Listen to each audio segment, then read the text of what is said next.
તો બિઝનેસની શરૂઆત કઈ રીતે થઈ? મતલબ પહેલા તમારા ફેમિલીમાં શેનો બિઝનેસ થતો હતો? રાઈટ ગોલ્ડ ટ્રેડિંગમાં કઈ રીતે આવ્યા? રાઈટ એ વખતે ઇન્ડિયામાં ગોલ્ડ ટ્રેડિંગ કઈ રીતે થતું હતું? થોડું તમે હિસ્ટ્રી સમજાવો. શ્યોર, એ હિસ્ટ્રીથી જ આજે હું અહીંયા છું.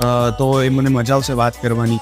મારા ગ્રેટ ગ્રેન્ડફાધર મૂલચંદ શાહ જ્યારે એમના ગામ છોડીને અહીંયા અમદાવાદમાં આવ્યા ત્યારે એ જોબ કરતા હતા અને એના પછી એમનો હાથ કસ્તુરભાઈ લાલભાઈ શેઠ જે આપણા છે જે મિલ માલિક તરીકે ઓરિજિનલ મિલ માલિક કહેવાતા હતા, તો એમની સાથે એમનો કનેક્ટ થયો અને એમના સપોર્ટથી મારા ગ્રેટ ગ્રેન્ડફાધરે કોલસી એટલે જે કોલસામાંથી પડેલો પાવડર એનો બિઝનેસ સ્ટાર્ટ કર્યો. પહેલા ત્યારે કોલનો બિઝનેસ સ્ટાર્ટ નહોતો કર્યો, ત્યારે કોલસીનો બિઝનેસ સ્ટાર્ટ કર્યો હતો અને એના પરથી ધીરે ધીરે કસ્તુરભાઈ લાલભાઈ શેઠના રેફરન્સથી મારા ગ્રેટ ગ્રેન્ડફાધરે પછી બીજા બધા ટાઈપ્સ ઓફ કોલમાં ડાયવર્સિફિકેશન કર્યું.